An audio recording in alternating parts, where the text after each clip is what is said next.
Hey, what up, boxing fans? This is the Rope-a-Dope Report. I am your host, Chris Carlson.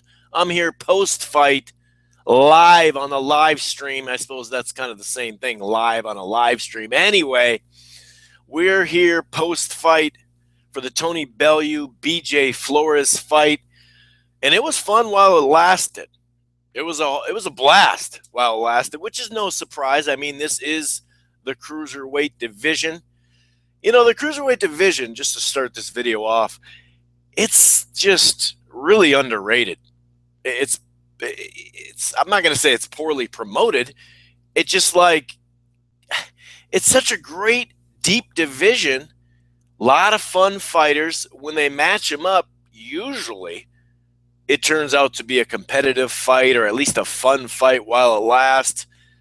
Just a ton. I mean, we just had Usyk Klavoski, which wasn't as two-way as I thought it would be, but it got more interesting later in the fight. Still a quality scrap. It's not all like they're all just action fights, but the fact is we get good fights consistently, whether they're great, action-packed fights or they're just being made. You know what I mean? No matter what, the cruiserweight division on a variety of levels is just really paying off, and it has for quite some time. It really has. It's been a fun division. So all you hardcore fight fans out there, especially the ones in America, complaining and this October's slow here in the States. It's like pedestrian. Like, if you're such a hardcore fan, why don't you check out the cruiserweight division? Okay.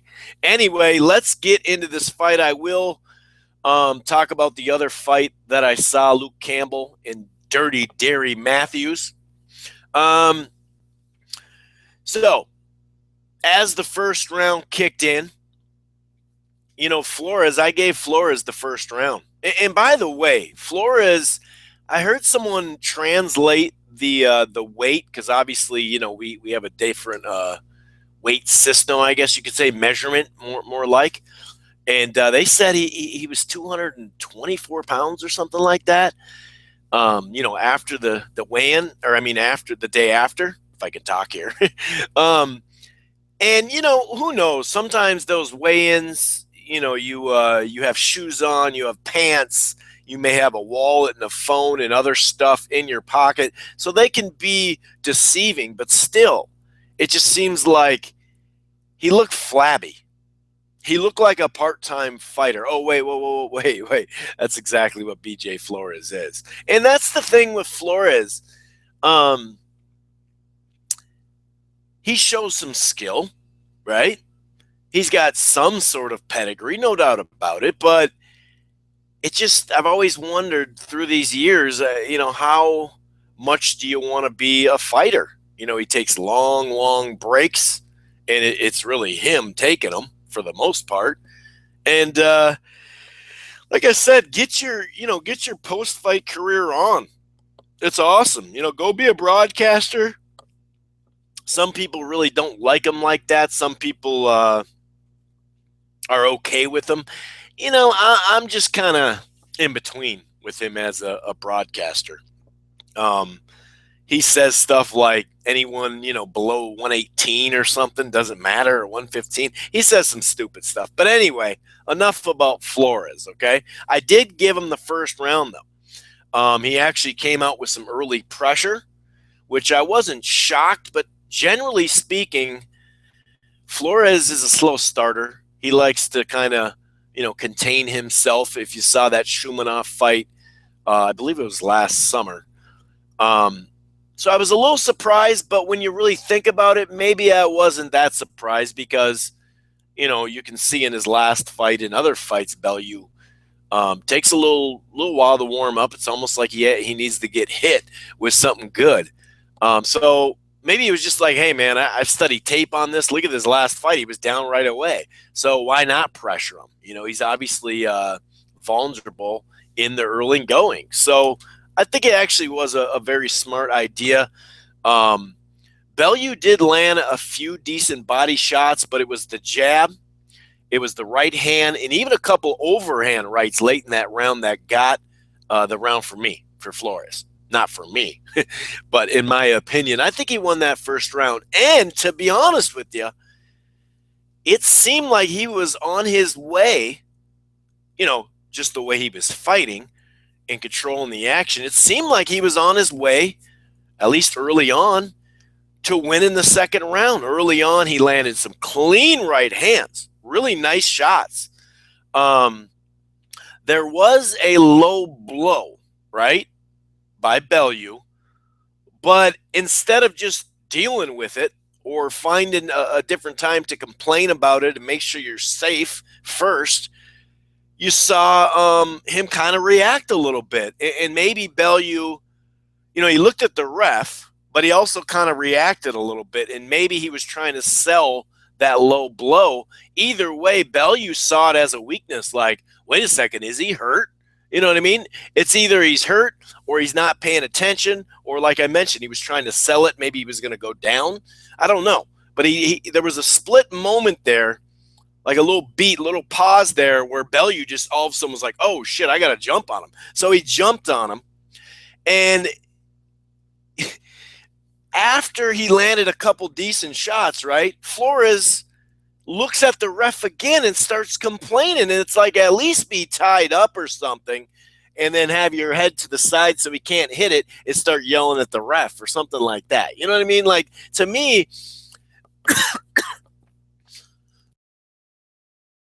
excuse me, just coughing there out of nowhere. To me, though, we see this a lot. And one, you can't ref the fight. You let the referee handle it. And two, if the ref's not calling it, then you know what you do. The rule of thumb, the unwritten rule is get dirty back. You know what I mean? So to me, he's looking at the ref after he just got cracked. It just really didn't make sense to me. It's just like, dude, what? You already got hit a couple times. Now you're going to look at the ref again, and sure enough, like I said, Bellew, Johnny on the spot, came in, landed a flush right hand, knocked him down. And you could tell that he was buzzed, at least, Flores. Then there was another knockdown, right? Looking pretty shaky. He was trying to throw back, right, a little bit, and that was a problem too, because here he is landing some good shots back, but we all know, when in doubt, when you're hurt like that, you got to either hold or move or whatever, you know what I mean, and cover up instead of opening yourself out in exchanges. And he landed another good shot that knocked him down. So second round equated to a 10-6 round, 3 knockdowns, right? And I'm thinking to myself, man, I don't know. They had mentioned on the Sky Sports broadcast that, that weight may catch up to him later. Flores, I'm speaking of, if you pound that body and all that. And I'm thinking right now, like, wow, dude, is he just shocked right now? Like, he might be done, dude. It doesn't look good. And to Flores' credit, he did come out of the third, and he actually landed several jabs and right hands. And it seemed like he was trying to contain himself again. Started getting a little wild, and I'd say, a minute left, a right hook to the body and a left hook up top to the head finished the job. It was a wrap right there. It was done. And Flores tried to get up at like 9.5 or whatever, and it was a wrap. It was a wrap. So great performance by Tony Bellew. Wasn't in trouble or got knocked down like he did in the last one. Wasn't like that, but you could see he was definitely getting hit with some clean shots in the first round and even in the second round. But like I said, it's almost like he just needs a little bit of time. We've seen that at plenty of fighters. They need a little bit of time to get warm or whatever. Just get in the mode of the fight. And he sure did. He definitely did. But then, so he scores the knockout, right? And he starts barking. He's still in the ring on the rope, kind of leaning over it, pointing at David Haye, because a lot of David Haye, Tony Bellew back and forth has been going on. They've been trying to hype this fight. They're not happy with each other. They're not best buddies. And Bellew was cracking me up, talking about he's your little club boy friend. You guys go hang out and all that. It was pretty funny. But I did think it was a little over the top for him to get out of the ring, it's like, come on, dude.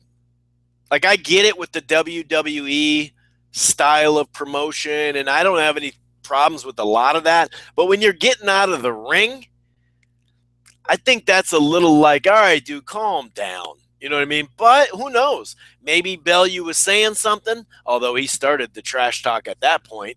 But maybe Bellew was saying something, and maybe David Haye said something that really offended him. I guess I don't know. I guess that's out there. That could be out there where he said something over the top, and Bellew just wasn't hearing it. But to me, it was a lot of show. I'm not saying that he doesn't want to fight him, and it was all show, but I'm not a big fan of getting out of the ring when they haven't even announced that you've won. You know what I mean? That's a little over the top for me, but it worked, and it was funny. Totally WWE style, jumping out of the ring, causing a ruckus. Got back in, letting the crowd, really feel it. He was up there, posing and stuff. It was a great moment for him, coming off a big win. Obviously, this isn't some phenomenal win for him, but he got the job done, and these two did a lot of barking back and forth too, BJ Flores and Bellew. So Bellew gets the job done in the third round via KO, and it looks like a possible David Haye fight is next. Now, what do I think of that fight? Well, Bellew was talking about it after the fight to the Sky Sports broadcast team, or the interviewer or whatever, and he said, because they asked him, would it be a catch weight somewhere in there? Because Bellew is just, I'm not going to say brand new at cruiserweight, but it's not like he spent a ton of time at cruiserweight. He was a light heavyweight before as well. Although I don't know his early years or mid years. Maybe he was a cruiserweight earlier and went down to light heavyweight when he, because some guys, they'll start at a weight class, get some fights under their belt, and then go try to challenge for big fights and get comfortable at a weight. That I guess I don't know for a fact, but I just remember him being a light heavyweight. I don't think there's going to be a catch weight. If there is, I think that could definitely play a part in the fight. But Tony Bellew going up in weight, which he wouldn't technically have to go that far up because, cruiserweight's from 175 to 200, and it's not like you'd have to weigh in at 220 or 215 or, you know what I mean? You could just weigh your weight. It'll be interesting to see. Maybe he'll just eat a little bit more, like an extra meal or two, because that's generally what you try to do. Pacquiao, Kell Brook, some of these guys recently have had to eat an extra meal or two just to keep the weight up during training. So you're not just putting on a bunch of fat, you're putting on muscle as well. But, and when I mean eating, I'm not just talking about just pigging out. I'm just talking about an extra snack and an extra meal or two snacks. You know what I mean? You keep eating and keeping that weight on. You don't want to overeat, but as long as there's not a catch weight, although Bellew has looked better at cruiserweight, I don't even think it's that close. He's looked a lot better at cruiserweight, clearly has a lot of power at the division, and it just fits him a lot better. He's got length and all that. To me, I still think David Haye, although, what has he had, 2 fights now since he's been back? Did he get hurt in one of them? Would it be like almost 3 camps or just 2 camps? I don't know. But I guess the rust factor and not getting hit by a legitimate fighter in a while definitely could play into Bellew's hands early. We saw that with Floyd Mayweather, with the Shane Mosley. He had been somewhat inactive prior to that, to an extent, right? He had that long break between the Hatton and Marquez fight, and he'd only fought that one time with Marquez. So, and there was September to May breaking that too. So he even said it like, "Hey man, when you get hit for the first couple of times, it's tough to take when you've been out of there." So there is that. there is that. Now, will Bellew's power that looks a lot better at this weight, you know, come with him up there? I don't know. I don't know. I mean, Haye's a pretty big puncher, no doubt about that. But what is his best win at heavyweight? Was it the Jolly Green Giant? I'm trying to think here. What is his best? Was it Chisora? I would say the Jolly Green Giant is probably better than Chisora.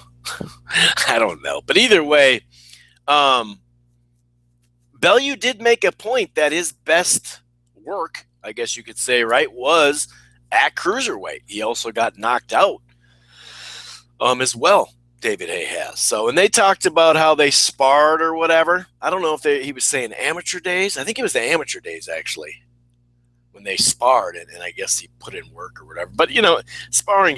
And remember that whole story about Lamont Peterson holding his own and at times getting the best of Mayweather in sparring? How'd that work out for him?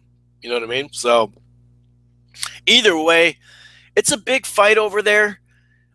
Just what they've been talking about already, right? Back and forth between David Haye and Tony Bellew. And then tonight, I mean, that right there, Matchroom Sports, Eddie Hearn, literally the budget just got a little smaller for how much money they got to spend promoting this thing, because the fight promotes itself. And all you got to do is show a clip of Bellew going into the stands, and that's a fight that's sold. You know what I mean?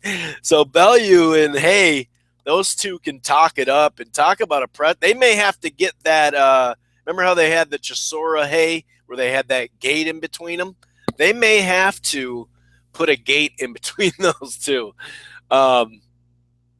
Good stuff, though. And it only lasted not even 3 rounds, but it was a good fight. It was a good fight. It was fun to watch.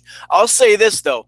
I'm not making any kind of predictions, because I got to know if there's a cruiser, if there's like I was going to say a cruiserweight catchweight, but I guess kind of like that. If there's a catchweight, if Haye, who's put on weight, obviously had to have put on weight when he wasn't, in camp and in training and taking a break, but just put on weight as he went into the heavyweight division too, right?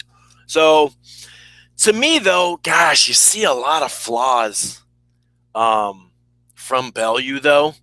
And when you go up a division against a pretty big puncher in his hand speed at that weight class, some of the athleticism he can, bring to the table, David Haye, I'm speaking of. And he's a calm dude, more than likely. I'm not saying he's calm like, when he's hyping a fight, or calm when he was doing, getting that Klitschko fight and all that. But I'm saying he's pretty contained in the ring. And considering Bellew seems to be vulnerable early, I don't know if Bellew would really go, on the attack early, because he knows that he's vulnerable. And sometimes with these long entrances, and you know what? You know damn well, I mean, that would more than likely be next summer in a stadium. I wouldn't doubt if it was just, I can't remember, was it Millennium Stadium? I can't remember. No, it's not. It's, help me out, could you? What was the stadium called that he just fought in, like in late May? It was his home stadium, I believe, right? It was something Park. I can't remember. I cannot remember. But either way, they could, my whole point to that is they could put that in a stadium, right? And I think, anyway, shoot, what the heck's going on with sorry about that. They could put that in a stadium. And my whole point is, as far as being cold early in fights, I mean, that happens to a lot of fighters. But if it's in a big stadium, you know how they do it in the UK. Big shouts out to the UK fans, whoever's listening right now. But they have some long ass entrance walks. You know what I mean? And obviously with the stadium, there's no way around it. So my point is, that can make you cold. You get all warmed up and then you sit and wait. And I wouldn't even doubt if, for that reason, Haye, negotiates that Bellew walks out first and make him wait. We know that's an old trick from the bigger name, I guess you could say. But I like that fight because maybe Bellew has there's no reason for him to be at heavyweight. Maybe he shouldn't even be at that weight class. Maybe he should just be happy here and go and unify the titles. I mean, there is a ton of guys to fight. However, out of all those guys I could list, Usyk and Glowacki, and I'm not talking about Shumanov, the winner of Gassiv and Lebedev. There's a lot of talent at that weight class. I'm not just talking unification. I'm just talking about fights, not just unification. He could fight a couple unifications, and the people that lost the fight could rally back and make their way up to his belt. However, anyone I could list, it wouldn't be as much money as fighting, David Haye, because that's a Sky Sports pay-per-view for sure, and it's a big gate winner. I mean, they'd make a lot of money on the gate as well. So it's a big fight. I get it. Going up in weight class, it does potentially, at this point in his career, it could hurt him. You hate to think that way, but it could hurt him. Wonder if that weight class is too much and he's just too big for him and too powerful for him and too quick for him at that weight class, and he ends up getting knocked out. It could take out a chunk of him where he could make several defenses of his titles right now, and like I said, become the number one cruiserweight. So not that he couldn't fight Haye, recoup, and do the same exact thing. That's probably what he's going to try to do. But I think it's worthwhile. I really do. And if you're ever going to fight Haye and you're going to do this move up to heavyweight, I'd say this is a good time because he hasn't fought anybody in a long, long time that's worth a shit, right? So he's had a couple of camps. How much rust is knocked off? We know injury-wise, anything can happen with David Haye with injuries, whether he cancel the fight or not, So I think, it's that old, the kettle is hot. You got to strike when the kettle is hot. And it is hot right now for Tony Bellew. So great performance by him. Stupid move for Flores to sit there and talk to the ref after you just got hit. He just got hit with a big right hand, and he goes back to talking to the friggin' ref. It's like, dude, focus, man. You have to focus. Not to say he would have won the fight if he didn't do that, but it sure would have gave him a better chance, that's for sure. Anyway, real quick, I'm going to talk about the Luke Campbell versus Dirty Derry Matthews. That was the co-feature, although they did have a 6-rounder because the fight went quick. I gave Campbell the first round. He was just a tad bit, I hate to even say busier. I'd say he just landed a tad more shots. Barely anything. That very slow round. Matthews, for me, he was busier. He landed a few of those wild punches. Third round, I'd say Matthews was getting close, right? He was getting some nice shots on the inside. They were calling it dirty boxing. That's what they say in UFC, inside fighting. But I really thought that Matthews was getting a couple of nice shots there. But late in the round, Campbell started landing his clean combinations, and he landed a nice shot that put Matthews on the ground. Now, when you see the replay, it was more like a clothesline, like a not a full-on straight arm clothesline, but if you bend your arm like you're about to flex, like right before you're going to flex, and just kind of hit somebody that way, that's what it was. It wasn't really a knockdown. The ref just didn't, I guess he didn't notice from the angle that it actually didn't land cleanly at all. I mean, sure, he almost headlocked him, I guess, but it wasn't a knockdown. But, things like that happen. Ultimately, it didn't matter, though. Nice body shot. I think it was a right hand to the body in the fourth round. knocked him down, and then you could tell this was a different knockdown. He was actually hurt. And Campbell started throwing really fast flurries on the ropes, landed another body shot, knockdown, KO. It's a wrap. So Luke Campbell looked to be on the way to stardom, right, at the lightweight division. And he got sidetracked. Mendy beat him, and now he's working his way back. He still needs work, in my opinion. This is a nice win for him. He definitely needs work, though, in my opinion. I think he really needs to. They need to just kind of move him laterally. I'm not saying stepping him back, because that doesn't do you any good either, but I wouldn't step him up too high. I would move him laterally for a while and then step him up again. Anyway, I'm going to get out of here, guys. I appreciate you listening in this late afternoon. Quick little recap of the Tony Bellew KO, third round KO over BJ Flores. You can give me a follow at Rope-A-Dope Radio on Twitter. You can also check out the Rope-A-Dope Radio podcast anytime or live on Wednesdays, but anytime at blogtalkradio.com/Rope-A-Dope Radio. You can also subscribe or download or whatever you want on iTunes.